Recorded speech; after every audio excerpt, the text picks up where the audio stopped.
기초생활수급자를 위해 수급비에서 의무적으로 돈을 떼버리는 집수리 사업이 수급자를 등치고 있다는 의혹이 일고 있습니다. 경찰이 수사에 나서 결과가 주목됩니다. 전북과 충남에 분포된 백제 유적의 세계유산 등재를 위해 협력하던 두 자치단체가 이제는 본격 경쟁에 나섰습니다. 전주시가 공원 주변의 건축물 충수 규제를 부분적으로 완화하는 방안을 추진하고 있지만 부정적인 의견도 만만치 않습니다. 누리예산 문제로 부결된 전북교육청 추경 예산안이 도의회에 다시 상정되면서 의원들의 추궁이 이어지자 교육감이 사과했습니다. 여러분 안녕하십니까? JTBC 8시 뉴스입니다. 기초생활수급자를 위한 집수리 사업이 오히려 수급자를 등치고 있다는 의혹이 일고 있습니다. 수급비에서 의무적으로 돈을 떼 공사를 하는데도 수급자들이 잘 모르고 있기 때문인데요. 경찰이 수사에 나서 결과가 주목됩니다. 정원희 기자입니다. 기초생활 수급자인 송길용 씨는 2년 전 익산시에 집수리 사업을 신청했습니다. 담장을 고치고 비가림 시설을 냈지만 문제가 많아 공사를 3차례나 하고도 사정은 여전히 나아지지 않았습니다. 지금도 부실이 돼가지고서 공사를 해달라고 했는데 공사를 해준다 말만 하지 해주지를 않고. 공사비도 문제입니다.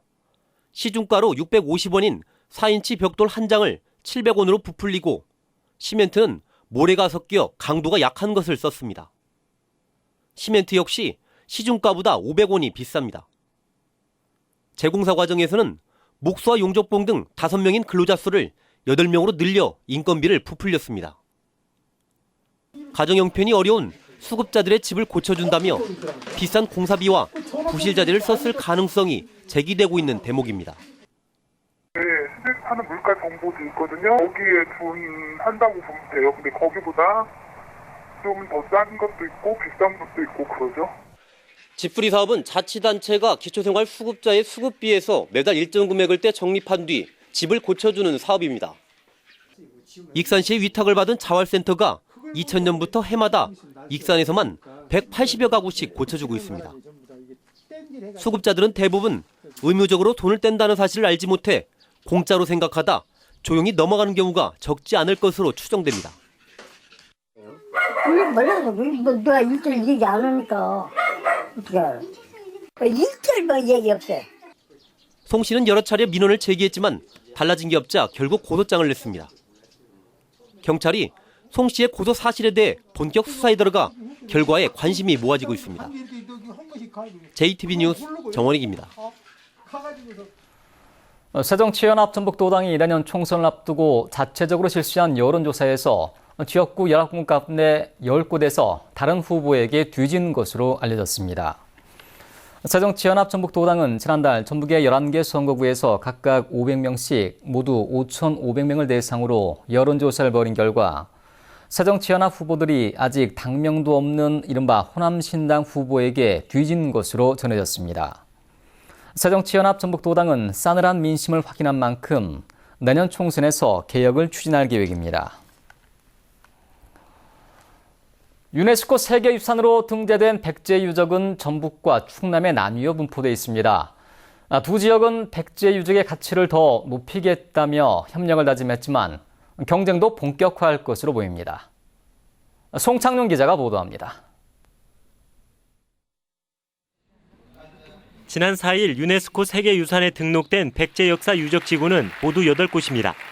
익산 미륵사지와 왕궁리 유적을 비롯해 공주 공산성과 송산리 고분군, 부여 관북리 유적과 능산리 고분군 등입니다. 전북이 2곳, 충남이 6곳입니다. 전라북도와 충청남도는 이들 백제 유적의 세계유산 등재를 위해 지난 2012년부터 함께 백제 역사 유적지구 통합관리 사업단을 운영해 왔습니다. 세계유산 등재에 성공했기 때문에 관광 코스 개발과 인프라 조성 사업에 더욱 활발한 교류가 펼쳐질 것으로 보입니다. 하지만 시도 간 경쟁도 피할 수 없습니다. 충청남도는 당장 중국과 일본 관광객을 유치하기 위해 맞춤형 백제 관광 지도를 제작하고 서울에서 관광 유치전을 열기로 했습니다. 또 백제왕도 핵심 유적 정비 사업 계획을 내년 6월까지 세우고 동아시아 문명교류 역사관 건립을 정부에 요구하기로 했습니다. 우리가 그 가치를 세계 만방에 자랑스럽게 만들어야 되겠습니다. 또한 그 문화유적을 경제적 가치로 이렇게 환원할 수 있도록 전라북도는 상대적으로 불리한 상황입니다. 익산은 공주와 부여에 비해 인지도가 낮고 백제 관련 유적 수가 적습니다.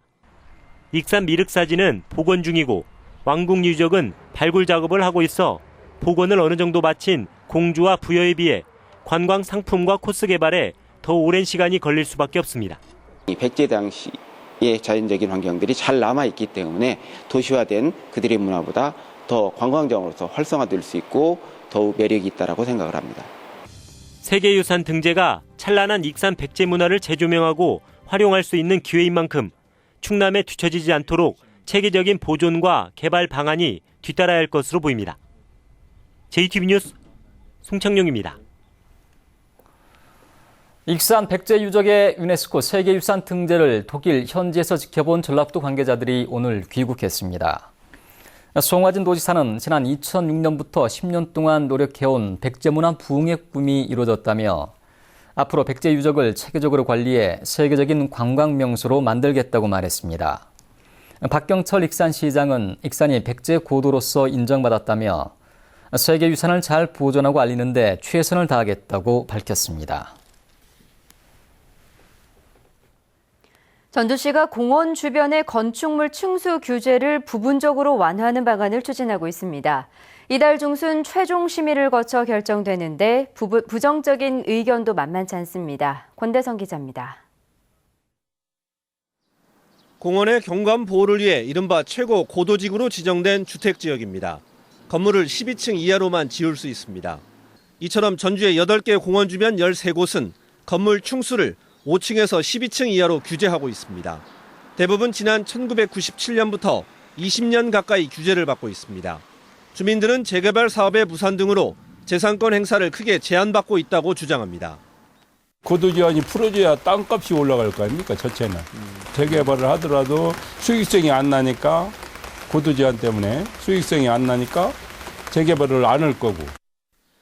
전주시가 이에 따라 고도 제한 부분 완화를 추진하고 있습니다. 재개발, 재건축이나 20년 이상 된 노후주택 개선 사업을 추진하는 경우에 한해 전문가 심의를 거쳐 층수를 높여 지을 수 있는 길을 열어주겠다는 겁니다. 13개 공원 지역에 대해서는 경관에 크게 영향을 미치지 않는 범위 내에서 도시계획 심의를 받아서 부분적으로 완화할 수 있는 것을 지금 현재 검토하고 있는 단계입니다.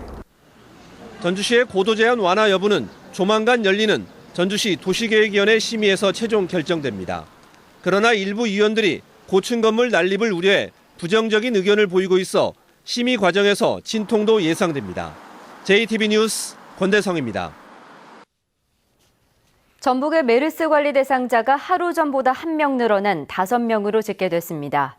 전라북도는 질병관리본부에서 관리 대상으로 1명을 추가해 전북의 메르스 관리 대상자가 격리 3명, 능동감시 2명 등 5명이 됐다고 밝혔습니다. 이달 초 완치 판정을 받은 김제 50대 남성은 지금까지 의심 증상이 나타나지 않고 있으며 내일 관리 대상에서 해제됩니다.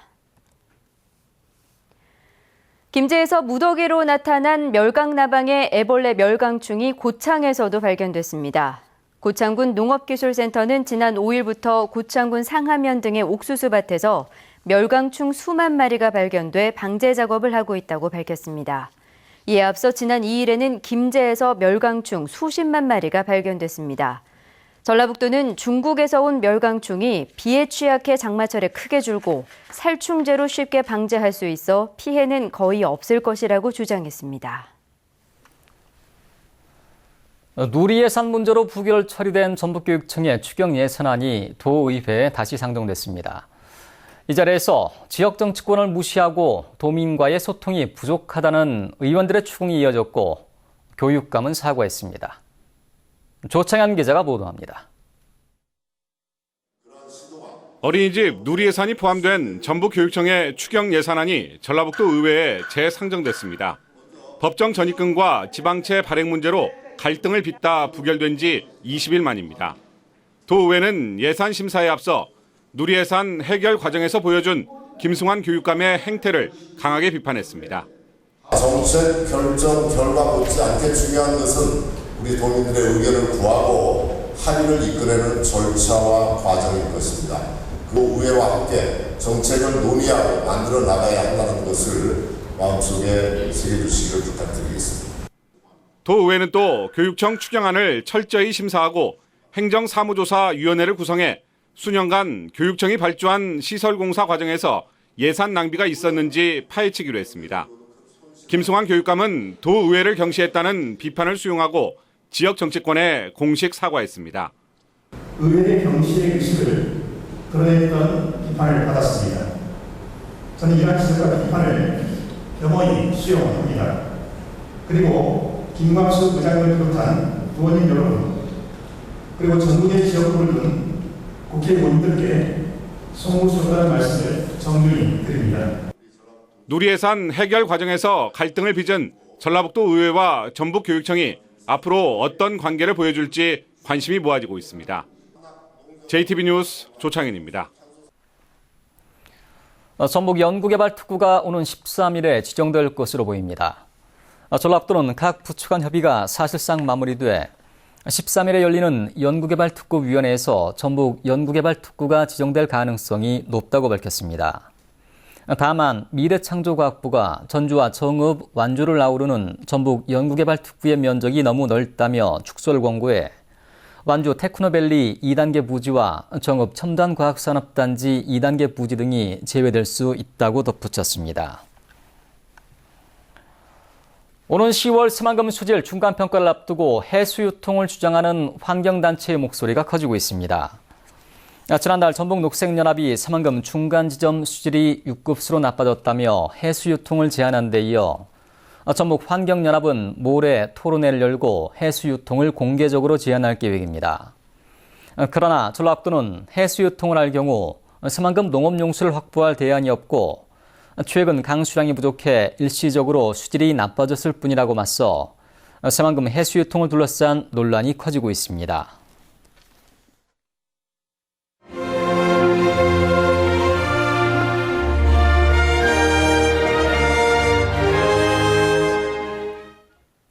소외계층을 위해 나눔을 실천하는 봉사자들의 이야기를 소개하는 순서입니다. 소외계층을 돕기 위해 협동조합을 만들어 카페를 연 주부들을 김진영 기자가 만났습니다. 주부들이 힘을 모아 지난달 문을 연 카페입니다. 커피를 내리는 손길이 분주합니다. 수익금을 소외계층을 위해 사용하면서 손님들의 발길이 끊이지 않고 있습니다. 커피도 맛있고 그리고 내가 이렇게 마신 커피의 값이 좋은 이웃을 위해 사용한다는 거에 너무 기분이 좋아서 86명의 주부들이 카페를 만들기 위해 참사리 협동조합을 만들었습니다. 한 명이 적게는 30만 원에서 수백만 원까지 돈을 내 만들어진 금액이 9천여만 원. 마을 기업 선정으로 지원받은 5천만 원을 더해 카페를 열게 됐습니다. 조합원들은 운영비를 한 푼이라도 줄이기 위해 직접 커피를 내리고 손님에게 내놓는 일까지 모두 맡아 하고 있습니다. 어우러져 살면 더 즐거운 일도 많이 생기고 이웃과 함께 하고 하면은 기쁘던데요, 재밌던데요, 같이 즐거워하고 그러니까. 이렇게 모인 수익금은 조합원이 아닌 소년, 소녀 가장 등 소외계층에게 돌아가게 됩니다. 수익이 생기면 그 수익이 출자한 조합원들한테 가는 것이 아니라 우리 지역사회에 유익한 활동을 하는 사람들, 그리고 또 특별히 그 소년소녀 가장이라든지 우리에게 도움이 필요한 분들에게 나눌 수 있도록 계획하고 있습니다. 나눔을 원칙으로 하는 주부들의 도전이 커피향만큼이나 향기로운 세상을 만들어가고 있습니다. JTB 뉴스 김진형입니다. 우유팩과 주스팩 등 종이팩의 재활용률을 높이기 위해 종이팩을 화장지로 바꿔주는 사업이 시작됩니다. 전라북도는 이달부터 전주와 군산, 익산, 정읍 등 7개 시군에서 종이팩을 모아 읍면동 주민센터에 가져오면 화장지로 바꿔준다고 밝혔습니다. 종이팩은 외국에서 수입하는 천연 펄프로 만들지만 일반 종이류 쓰레기와 함께 배출돼 재활용률이 34%에 그치고 있습니다. 경유 차량 소유자 등에게 부과되는 환경 개선 부담금을 자동이체 방식으로 낼 수 있게 됩니다.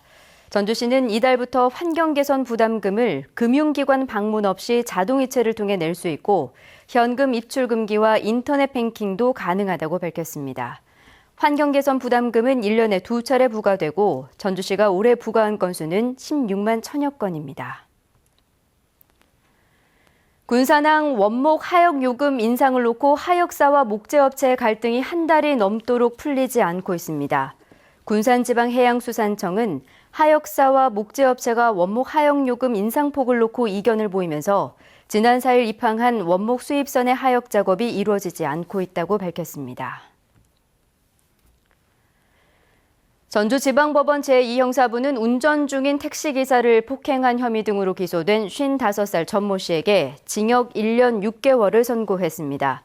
전 씨는 출소 한 달 만인 지난해 8월 전주에서 택시를 탔다가 60대 택시기사를 폭행하고 올해 3월에는 외상값을 받으러 온 노래방 업주를 폭행한 혐의 등으로 기소됐습니다. 날씨입니다. 절기상 소서인 오늘 전북은 새벽부터 최고 10mm 안팎의 장맛비가 내렸습니다. 이번 비는 장마 전선이 물러나는 모레 오전까지 내렸다 그쳤다를 반복할 것으로 보입니다. 모레까지 예상 강우량은 10에서 40mm입니다. 비가 오면서 기온도 떨어져 내일 낮 최고 기온은 22도에서 25도로 오늘과 비슷하겠습니다. 비가 그치는 모레부터는 낮 기온이 점차 올라 다시 덥겠습니다.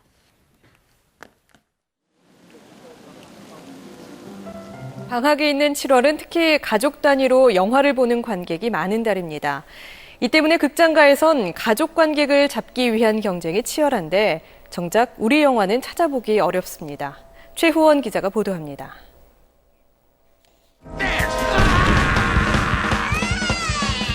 이번 주 개봉하는 미국 애니메이션 인사이드 아웃입니다. 기쁨과 슬픔 등 사람의 5가지 감정을 서로 다른 캐릭터로 그렸는데 미국에서 박스오피스 1위를 달리고 있습니다. 7, 8명의 작가가 공동 작업을 벌여 기발한 아이디어와 탄탄한 스토리 구성이 강점입니다.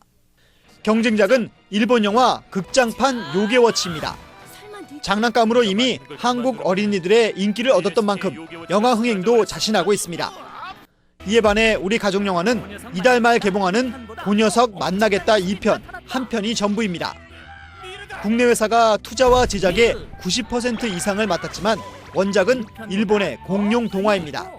일본에서 6월 6일 날 세계 최초로 개봉을 했고요. 울어버렸다는 반응이 대부분이고요. 꼭 아이와 보러 가야 한다. 이달 중순 방학철을 앞두고 국내 영화관들은 어린이 전용화까지 마련하고 있지만 역시 외국 영화 일색입니다. 문화적으로 볼 가족 영화들이 다 외국 작품들이 장악되고 있으니까 그러면 우리는 우리 정서는 어떻게 할 거야? 우리 영화계가 어른들을 위한 자극적인 소재만 찾는 사이 어린이 관객들은 우리 것보다는 외국 캐릭터와 문화에 점점 더 친숙해지고 있습니다. SBS 최우원입니다.